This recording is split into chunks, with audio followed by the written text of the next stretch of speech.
The story focuses on a famous American horror novelist named Borman. He is currently working on one of his novels, which only needs the epilogue, or final part of the story, to be completed. However, his concentration is broken when he notices a dark shadowy figure standing on the staircase.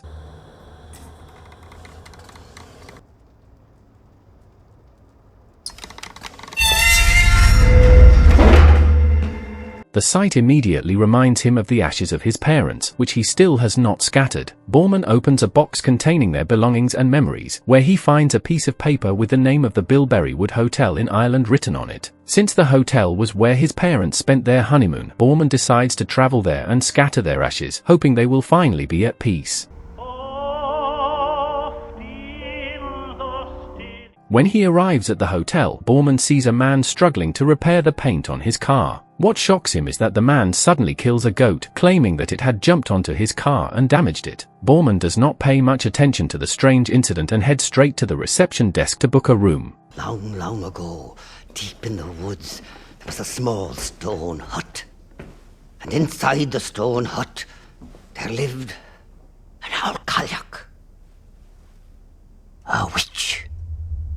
There, he notices a man telling a frightening story about a witch to a group of children. Borman interrupts him and tells the children not to talk to strangers. Go find your parents and don't talk to strangers again. There are worse things than strangers out there. What Borman doesn't realize is that the man telling the story is actually the owner of the hotel. This becomes clear when a receptionist named Mal treats him with great respect. Borman has been rude and sarcastic toward almost everyone since arriving. He immediately leaves for his room without even knowing where it is. Sure enough, Borman takes a wrong turn and gets lost in the hallway. A maid named Fiona notices that he is confused and approaches him to help. Although she is annoyed by Borman's rude attitude, she eventually agrees to show him the way after he apologizes. Once they reach his room, Borman asks Fiona if she knows where the tree in his mother's old photograph is located. After she gives him directions, Borman immediately heads there. He compares the tree in front of him with the one in the photograph, and once he confirms that it is the same tree, he scatters his parents' ashes beneath it before returning to the hotel. On his way back, Borman notices the dead goat lying on the ground. Curious, he approaches it and examines its head. Who are those? Jesus. Before he can figure out what is going on, an eccentric man named Jerry suddenly calls out to him. Borman becomes interested in the drink Jerry is carrying and takes a sip. It tastes like an ordinary alcoholic drink. Jerry explains that he made it himself using goat's milk mixed with ground mushrooms. As for the dead goat nearby, Jerry says he plans to bury it after killing it because the animal kept climbing onto his car to eat the mushrooms growing on the paint. Back at the hotel, Borman tells Fiona about a story he has written for his novel. However, Fiona finds the story extremely dark and admits that she would never read the novel, especially because she thinks the ending sounds terrible. Seeing Fiona's reaction reminds Borman of his late mother, who also disliked stories like that. He tells Fiona that his parents once spent their honeymoon at this hotel and had always wanted to return. Unfortunately, his mother was murdered before she ever got the chance to come back. During their conversation, Borman becomes curious about a bridal suite that he notices is tightly locked. She explains that the room has been locked for a long time. According to the hotel owner, there is a witch haunting the room who will trap anyone who enters. Fiona actually wants to go inside herself to find out whether the witch really exists. She claims she isn't afraid because if a witch really is in there, she can simply draw a circle with chalk to protect herself. If you ever find yourself being chased by a witch, draw a circle around you. A hotel security guard named Albie soon arrives and claims that he has actually seen the witch. Albie explains that he was once standing guard in front of the locked elevator when someone suddenly dropped a hood from behind him. When Albie turned around to investigate, something unexpected happened.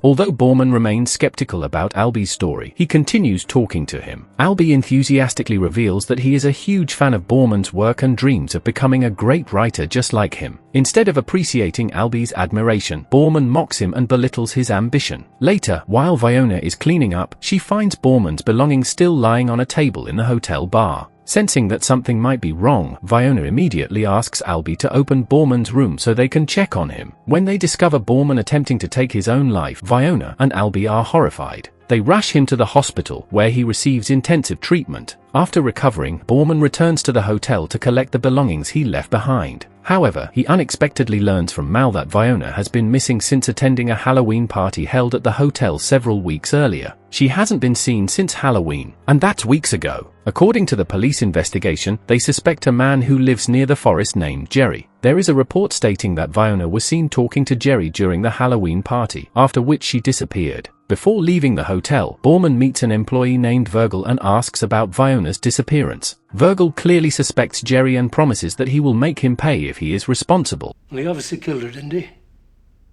Why else would he be down here hiding in the woods for years, living out of an old van? Borman, who suspects that Vyona may have entered the bridal suite, asks whether the police have searched the room. However, Virgil threatens him and tells him to stop asking questions about Vyona's disappearance. Borman has no choice but to leave the hotel. Instead of going home, Borman heads into the forest to investigate Jerry's van, hoping to find some clue about Vyona's whereabouts. While searching the vehicle, he finds a book that he remembers seeing Vyona carry earlier. He takes it and closes the van door. Suddenly, Jerry is already standing behind him. Jerry insists that he had nothing to do with Vyona's disappearance, but Borman doesn't believe him. Since Vyona's book was found inside Jerry's van, he demands that Jerry come with him to speak to the police. Jerry, convinced that Vyona is already dead inside the bridal suite, explains what happened 2 days earlier. He had gone to Mal's room to collect some medical supplies when he suddenly heard a loud ringing bell. After investigating the sound, Jerry became convinced that Vyona's spirit was trying to communicate with him. He believes her ghost was giving him a clue that she was inside the bridal suite and wanted him to go there. Jerry plans to enter the bridal suite that night, once everyone has left the hotel. Fortunately, he already has a key that can open the lock, so he asks Borman to come with him and help search for Vyona's body. That night, once the hotel is quiet, Borman finally believes Jerry's story and decides to enter the bridal suite. He sneaks in through the back entrance.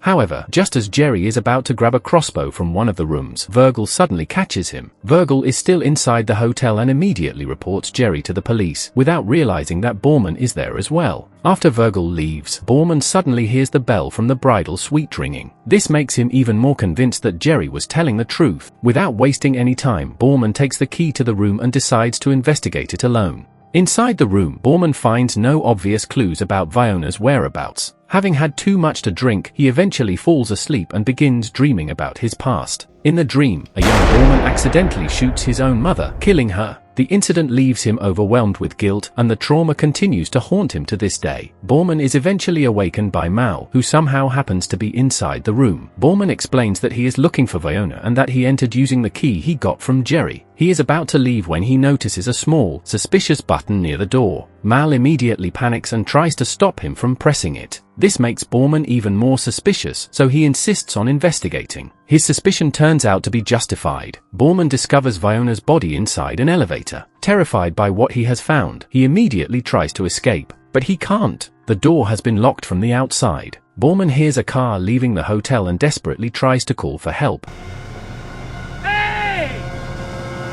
But no one can hear him. With no other option, he returns to Vyona's body and discovers a radio containing a recording of her voice from before she died. The recording finally reveals the truth that had been hidden all along. Vyona was Mal's mistress, and she was pregnant with his child. Desperate to keep their affair from being exposed, Mal pressured Vyona to have an abortion. But Vyona refused. Mal then took her to the basement and locked her inside, leaving her there alone. After discovering the truth, Borman notices a small locked door. As he tries to open it, he suddenly hears crying coming from somewhere behind him. He ignores it and continues trying to unlock the door, but it won't open. The mysterious noises continue. Borman searches the entire room and suddenly hears a terrifying scream.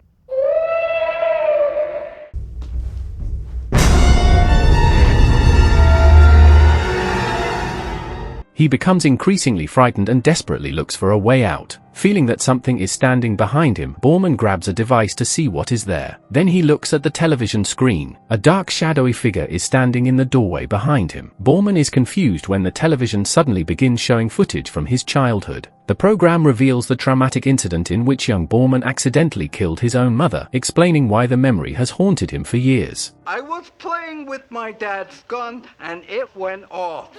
Meanwhile, Jerry finally wakes up and realizes that he has been tied up inside inside a car. The knife he was carrying is still within reach. Jerry manages to cut himself free and immediately escapes by jumping out of the vehicle. Back with Borman, he finds a floor plan showing that the small locked door leads toward the basement. He immediately heads downstairs and begins searching the area. However, he soon reaches a dead end. Frustrated, Borman finishes the rest of his drink. Suddenly, the radio recording he brought with him switches on by itself.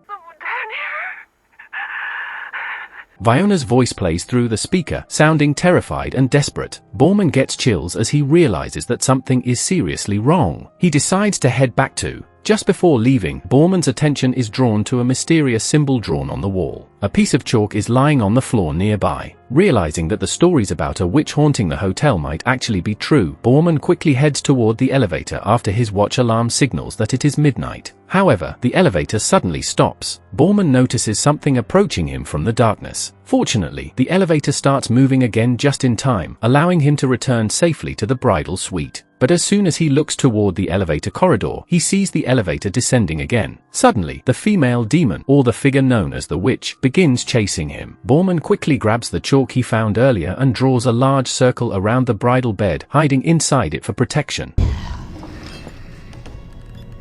The next morning arrives. Mal returns to the hotel and is shocked to find a car covered in blood parked outside the entrance. Curious, he goes inside and finds Jerry desperately trying to unlock the bridal suite. Jerry's arm is badly injured. "I need your help." Unaware that Mal is working with Virgil, Jerry explains that he needs to get inside to save Borman and Viona. But Jerry becomes confused when Mal tells him that he already took Borman to the airport. What? Where is he? Send him now. Mal also claims that Viona is nowhere to be found, even after he searched the room. Meanwhile, Borman finally wakes up and is relieved to discover that the witch was unable to reach him. Still hesitant to step outside the protective circle, he eventually leaves it and notices Jerry's car parked outside the hotel. Remembering that there is a bell in the lobby connected to the bridal suite, Borman desperately tries to ring it. Jerry has already left after believing Mal's story. Borman continues shouting from inside the room and sees Jerry returning to the hotel, so he quickly rings the bell again. When Jerry comes back to retrieve his car keys, Mal is relieved when the bell suddenly stops ringing. Meanwhile, Borman manages to figure out the mechanism controlling the bell.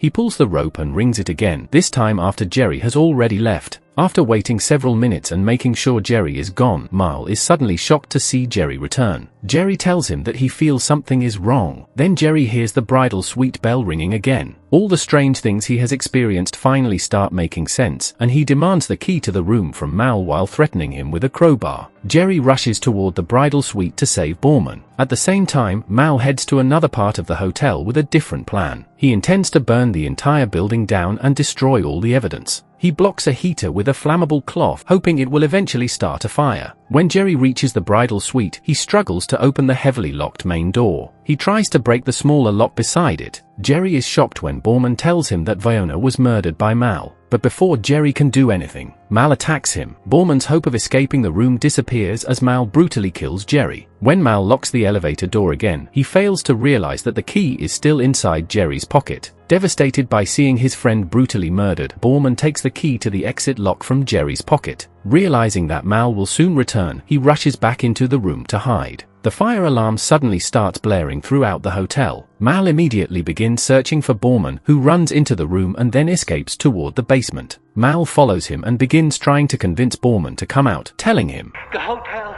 is on fire. There's no way out down there.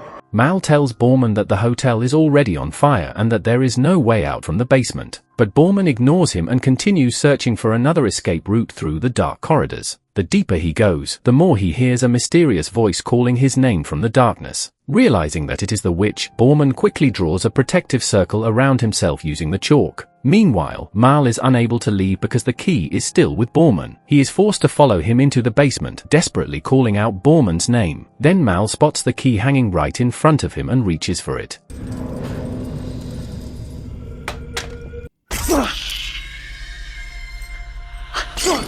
Suddenly, the witch attacks. She grabs Mal and chains his hands with handcuffs. Borman suffers the same fate elsewhere in the basement. As Borman sits there reflecting on his miserable life, his guilt over the accident that killed his mother begins to overwhelm him. In his subconscious, his mother's presence comforts him and reminds him that he cannot keep punishing himself forever. Eventually, Borman regains his senses. He finds a pair of bolt cutters in his pocket and sees the witch dragging Mal toward a room filled with terrifying demonic figures. Realizing that he will be next, Borman quickly cuts through the chain binding his hands, grabs the key, and makes his way back upstairs to escape the burning hotel. When he reaches the upper floors, thick smoke fills the building. Almost the entire hotel is engulfed in flames. Struggling to breathe because of the lack of oxygen, Borman slowly loses consciousness. Fortunately, Virgil manages to rescue him from the fire and takes him to the hospital. After recovering, Borman is visited by Albie. Borman is surprised to see that Albie is actually an ice cream vendor, judging by the uniform he is wearing. While delivering a drink from Virgil, Albie tells Borman that the police have recovered Fiona and Jerry's bodies from the burned remains of the hotel. However, they still haven't found Mal, who may still be somewhere beneath the ruins. Albie then admits something else and apologizes for his foolish actions. He confesses that he mixed the drink in Borman's hotel room with mushroom powder that Jerry had given him. He did it as revenge because Borman had been rude to him and mocked his dream of becoming a writer while they were talking at the hotel bar. "I'm sorry, you were really rude." Hearing this, Borman notices the marks from the handcuffs still visible around his wrists. He begins to wonder whether everything he experienced was simply a hallucination caused by the mushroom powder, or whether the supernatural events were actually real. Borman doesn't say a word. Seeing his reaction, Albie decides to leave. But before he goes, he gives Borman a photograph of his late mother that firefighters found in the hotel. He also encourages Borman to read the manuscript Albie has written himself. Borman promises that he will read it. After Albie leaves, Borman returns to his own manuscript. For the first time, he is able to finish his novel, giving the story a much better ending. And that's how the story ends. The message of the film is simple: no one can run from their past forever. Guilt and regret will continue to haunt us until we are brave enough to face them. Sometimes, the hardest thing in life isn't forgiving someone else. It's learning to forgive yourself. Thank you for watching, and I'll see you in the next video.